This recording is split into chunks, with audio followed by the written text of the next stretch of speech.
চুরি। এতদিনে বাগে পেয়েছি বেটাকে, মার মার ধরে মার। আমাকে মেরো না, আমি মাছ চুরি করিনি।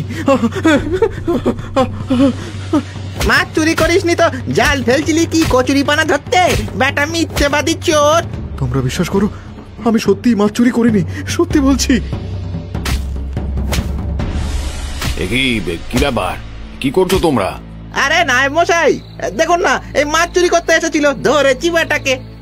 বেশ কদিন ধরে বেটা সন্ধ্যাবেলা করে জাল ফেলে ওই মাছ চুরি করছে, আজ বাগে পেয়েছি ওকে। কি বলিস রে? দেখি দেখি দেখি, আমাকে দেখতে দে দেখি। এ কি বড়দাদা বাবু, আপনি এখানে? তোরা কি করেছিসটা কি জানিস? ইনি কে? কে আবার? মাছ চোর একটা। চপ, খবরদার, মুখ সামলে। ইনি হলেন জমিদার মশাইয়ের বড় ছেলে। কি বলছেন কি নায়েব মশাই, বড় দাদা বাবু ফিরে এসেছেন? হ্যাঁ, 1 সপ্তাহ হলো তিনি ফিরে এসেছেন। বড় দাদা বাবু, আমাদের ভুল হয়ে গেছে, আমাদের ক্ষমা করে দেন, আমরা আপনাকে চিনতে পারিনি। হ্যাঁ বড় দাদা বাবু, আমরা না বুঝে ভুল করে ফেলেছি, আপনি দয়া করে জমিদার মশাইকে কিছু বলবেন না।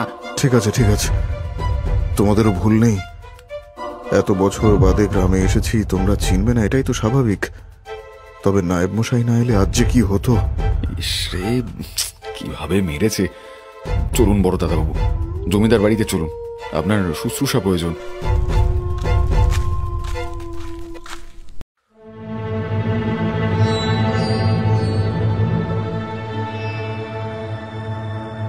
ছি ছি ছি ছি ছি ছি, শেষে কিনা কয়েকজন জেলে মিলে জমিদারের ছেলেকে মারলো।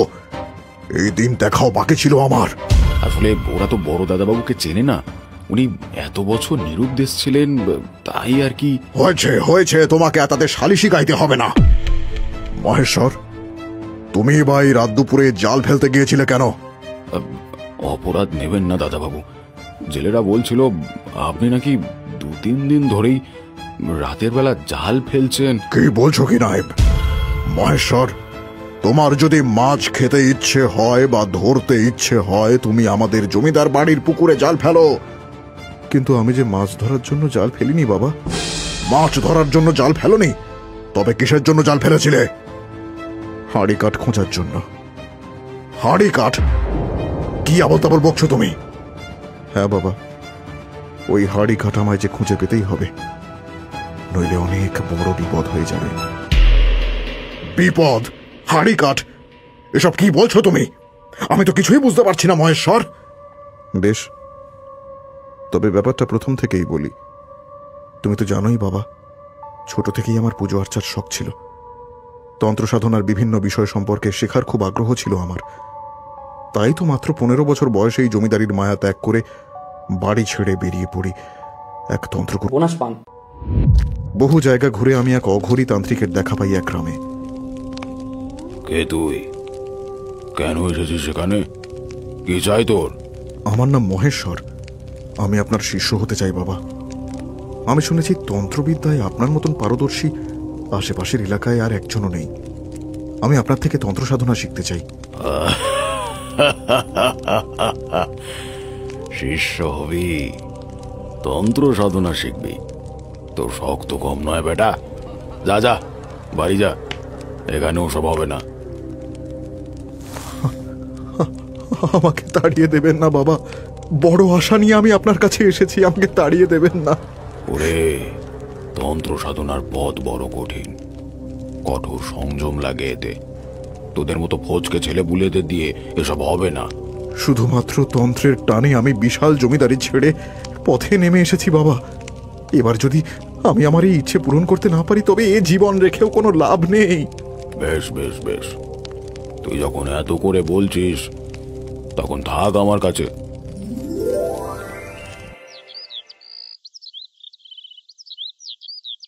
শোন মহেশ্বর, আগামীকাল অমাবস্যা, আমি আজই বেরিয়ে যাব। তুই তোর গুরুমার খেয়াল রাখিস, ওনার কিছু লাগলে এনে দিস। যে আজ্ঞে বাবা। তবে একটা কথা জিজ্ঞাসা করতে বড় কৌতূহল হচ্ছে। কি কথা? আজ্ঞে বাবা, বলছিলাম যে এই প্রতি অমাবস্যায় আপনি কোথায় যান? আমি জানতাম তুই একদিন ঠিক আমাকে এই প্রশ্ন করবি। তবে শোন, আমি তন্ত্রের এক গুপ্ত সাধনায় সিদ্ধি লাভ করতে চাই। তার জন্যই প্রতি অমাবস্যায় আমাকে মহা শ্মশানে যেতে হয়। কি সেই সাধনা বাবা? তা জানার সময় তোর এখনো হয়নি, তবে হ্যাঁ, এই সাধনায় সিদ্ধি লাভ করতে পারলেই আমি হব মহা শক্তিশালী। এ পৃথিবী থাকবে আমার হাতের মুঠোয়, আর মাত্র 50টা অমাবস্যা পার হলেই আমার আমার সিদ্ধি লাভ হবে। অঘরী বাবার কথা শোনার পর মনের কৌতূহল আরো বেড়ে গেল।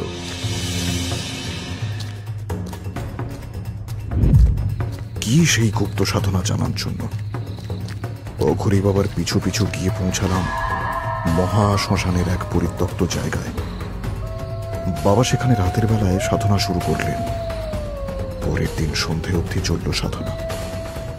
হঠাৎ দেখি দুজন লোক আরেকটি লোককে পিছমোড়া করে বেঁধে অঘরী বাবার সামনে এনে হাজির করল। তারপর অঘরী বাবা সেই লোকটিকে তার সামনে রাখা হাড়ি কাঠে জোর করে মাথা রাখিয়ে তাকে নরবলি দিলেন। নরবলি? হে ভগবান, নরবলি! হ্যাঁ, সেই ঘটনার পর আমি আর এক মুহূর্ত সেখানে থাকার সাহস পাইনি। আমি সেখান থেকে বেরিয়ে পড়ি এক অন্য গুরুর খোঁজে। এত কিছুর পরেও তোর বাড়ি ফিরতে ইচ্ছে হলো না বাবা?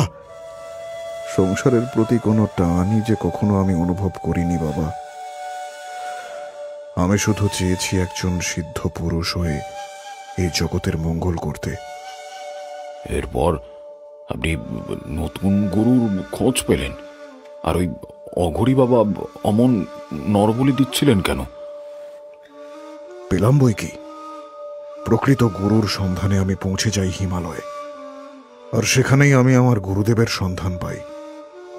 অঘরী বাবার এই নরবলির কথা আমি তাকে জিজ্ঞাসা করেছিলাম। তিনি তখন বললেন, কিছু নিম্নমার্গের তান্ত্রিকেরা তন্ত্রবিদ্যায় সিদ্ধি লাভ করার জন্য এই সাধনা করে। সাধককে প্রতি অমাবস্যায় একটি করে মোট 108টি নরবলি দিতে হয় এক বিশেষ মন্ত্রপুত হাড়ি কাঠে। কিন্তু কিন্তু কি গুরুদেব? কিন্তু সেই সাধনায় যদি একটুও ভুল হয় তবে মুখে রক্ত উঠে ওই সাধক ওখানেই মৃত্যুবরণ করে। আর 108টি নরবলি পূর্ণ না হলে ওই মন্ত্রপুত হাড়ি কাঠ হয়ে ওঠে জীবন্ত। হাড়ি কাঠ কিভাবে জীবন্ত হয়ে উঠতে পারে গুরুদেব? আগেই বলেছি, সেই হাড়ি কাঠ হয় বিশেষ মন্ত্রের দ্বারা অভিষিক্ত। পর পর নরবলি পেতে পেতে সে রক্ত পিপাসু হয়ে ওঠে। কোনো কারণে সাধকের মৃত্যু ঘটলে সে হাড়ি কাঠ নিজেই নিজের শিকার খুঁজে নেয়। হাড়ি কাঠ কখনো জীবন্ত হয়ে উঠতে পারে নাকি আবার? যত সব অসম্ভব আজগুবি কথা তোর। সাধারণ চোখে যা অসম্ভব অবাস্তব বলে মনে হয় বাবা, তন্ত্রের শক্তির মাধ্যমে সে সবই সম্ভব করা যায়। ওই হাড়ি কাঠই আমি এখন খুঁজে বেড়াচ্ছি, নইলে যে বড় বিপদ। সে হাড়ি কাঠ তো ওই অঘরী বাবার। আপনি তা ওই পুকুরগুলোতে খুঁজে বেড়াচ্ছিলেন কেন? কারণ আমি হিমালয়ের বুকে বেশ কয়েক বছর কঠিন সাধনা করে গুরুদেবের সাহায্যে তন্ত্রবিদ্যায় বেশ কিছুটা পারদর্শিতা লাভ করলাম। তারপর একদিন গুরুদেবকে বললাম, গুরুদেব, এবার আমার ফেরার সময় এসেছে। আমি আপনার কাছে যা শিখেছি তা সেই বিদ্যা সমাজের ভালোর জন্য ব্যবহার করতে চাই। বেশ, তুমি যাও, তবে তোমার উদ্দেশ্য সফল হোক। আমার আশীর্বাদ সব সময় তোমার সাথে আছে। এরপর গুরুদেবকে প্রণাম করে আমি বেরিয়ে পড়ি। বহু দেশ ঘুরে বহু মানুষের সমস্যার সমাধান করতে করতে ভাগ্যক্রমে আবার এসে পড়লাম অঘরী বাবা যে গ্রামে থাকতেন সেখানে। আরে, এ তো সেই অঘরী বাবার গ্রাম। ওনার সাথে একবার দেখা করব না, যাই একবার দেখা করেই আসি।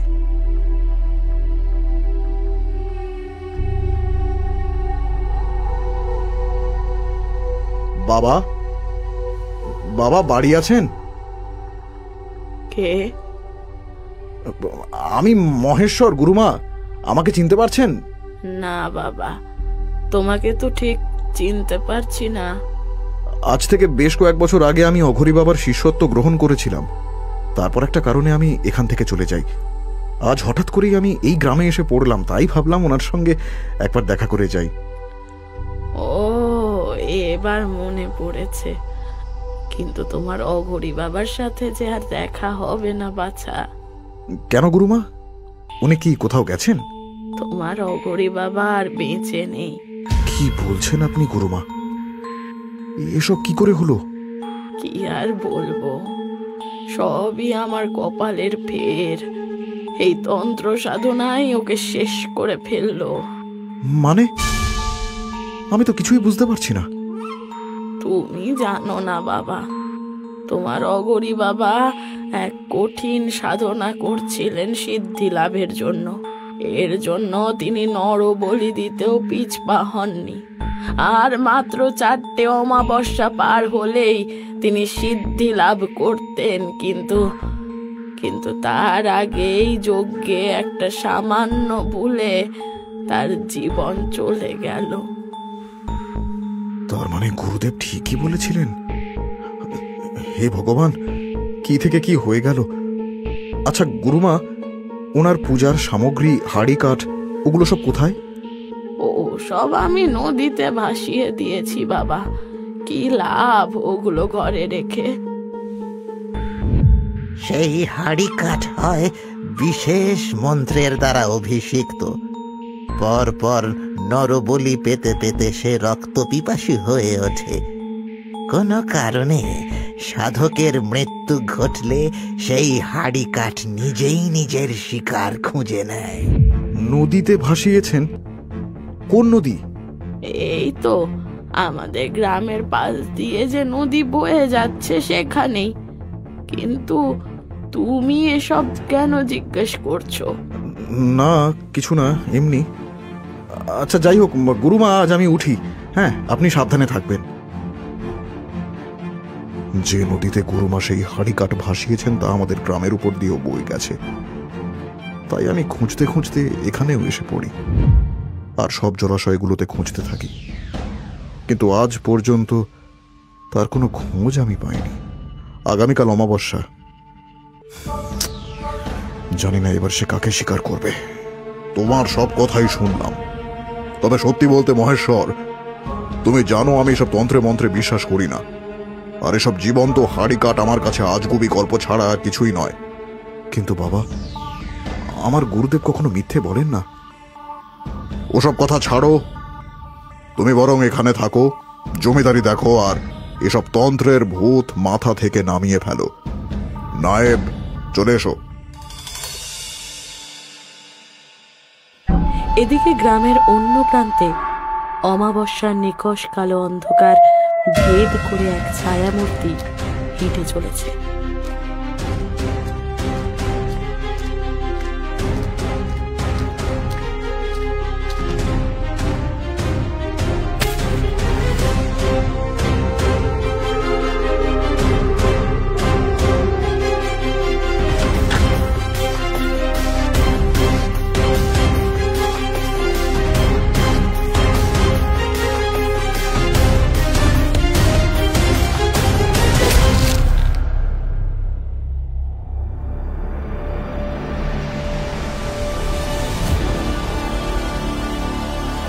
জমিদার মশাই, সর্বনাশ হয়ে গেছে জমিদার মশাই।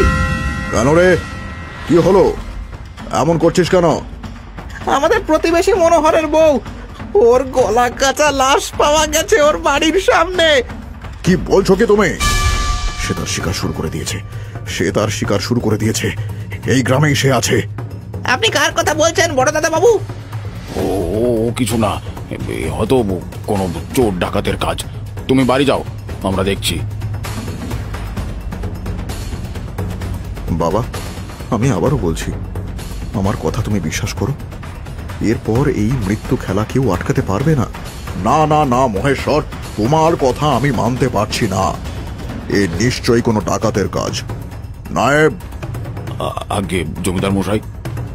তুমি এখনই খোঁজ নাও আশেপাশের এলাকায় কোনো ডাকাত দল ডেরা পেতেছে নাকি।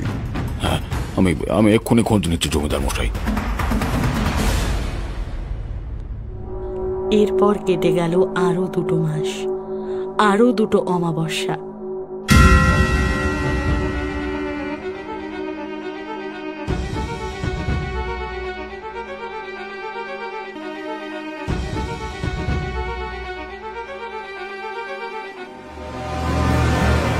জমিদার মশাই, এবার এর একটা বিহিত আপনাকে করতেই হবে।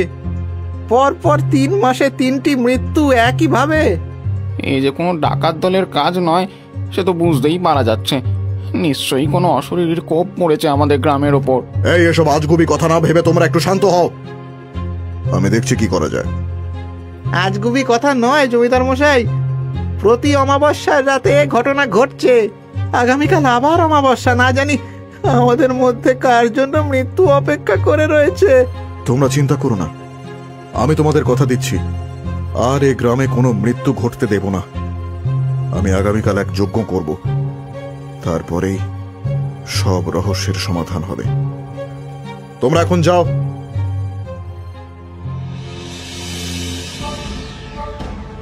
এ কি বললে তুমি? কি বললে তুমি? এসব করে আদৌ কি কোনো লাভ হবে? আমাকে একবার আমার মতন করে চেষ্টা করতে দাও বাবা। নায়েব মশাই, আমাকে একটু সাহায্য করতে হবে। হ্যাঁ, কি সাহায্য বলুন বড় দাদা বাবু। আগামীকাল আমি যে যজ্ঞ করব তাতে আমার সঙ্গে আপনাকে একটু থাকতে হবে। মানে বড় দাদা বাবু, অপরাধ নেবেন না। আসলে গিন্নির শরীরটা খুব একটা ভালো নেই।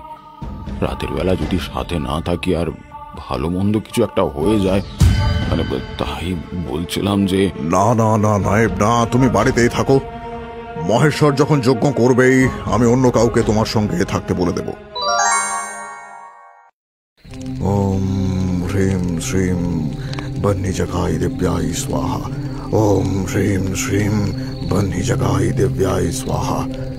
অমাবস্যার গভীর রাতে একদিকে মহেশ্বর যখন যজ্ঞে ব্যস্ত, গ্রামেরই অন্য প্রান্তে একটি বাড়ির সামনে হাজির হয়েছে সেই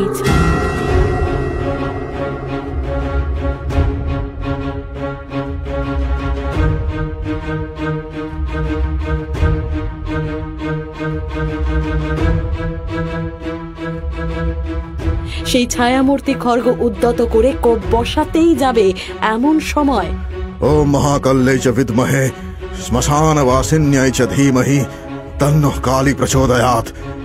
এষ দীপ। ওম ক্রিং কাল্যাयै নমঃ। ওম ক্রিং কাল্যাই নমঃ। পয়স্নানম সমর্পয়ামি। মহেশ্বর মন্ত্র পড়ে যজ্ঞভস্ম ছুড়ে দিতেই সেই ছায়ামূর্তি অজ্ঞান হয়ে পড়ে যায়।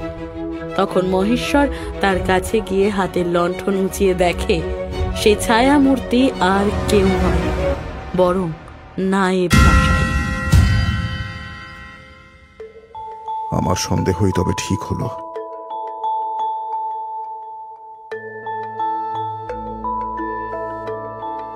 ছি ছি ছি নায়েব, ছি।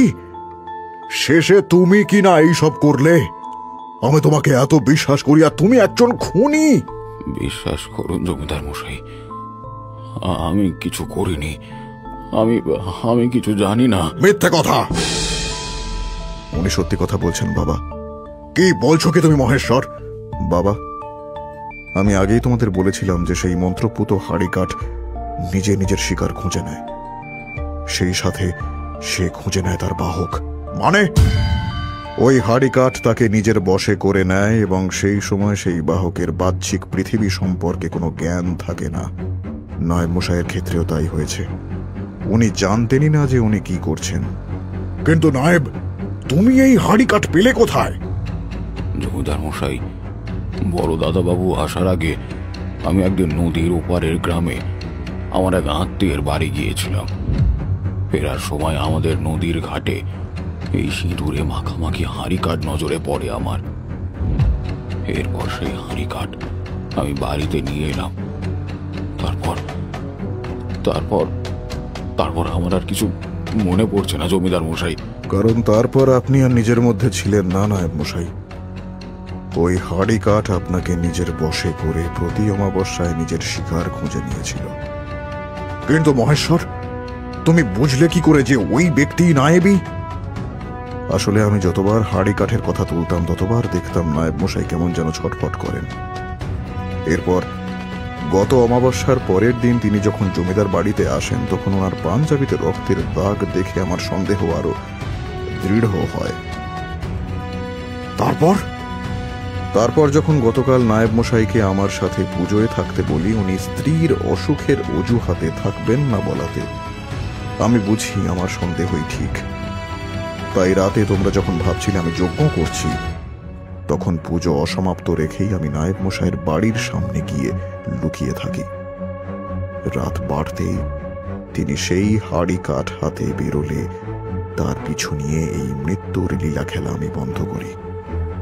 সত্যি বড় দাদা বাবু, আজ আপনি না থাকলে এই হাতে আরো কত পাপ হতো কে জানে, আরো কত নিরীহ মানুষ মারা যেত। আপনি আপনি আমাদের বাঁচালেন। এবার এই হাড়ি কাঠের কি হবে মহেশ্বর? ওটা আগুনে পুড়িয়ে ভস্ম করে ছাইগুলো নদীর জলে ভাসিয়ে দেব। তারপর আমি বেরিয়ে পড়ব আবার নিরুদ্দেশের পথে। আমার যে আরো অনেক কাজ বাকি,